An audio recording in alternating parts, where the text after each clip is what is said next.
Time-lapse cameras were used in a standard first-grade classroom, and several hyperactive children may be noted, especially the boy in the immediate foreground.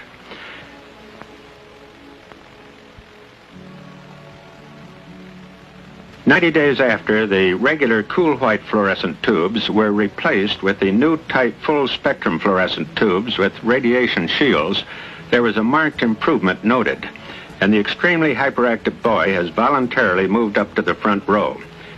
He raises his hand for recognition and is now up at the blackboard taking part in classroom activities.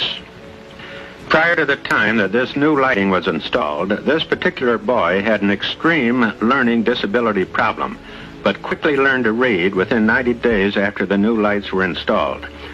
There was further noted a general average improvement in both the behavior and academic achievement of the entire class. There are, however, other factors that must also be considered. The implications of the biological effects of light and radiation, as observed through time-lapse photography, are obvious.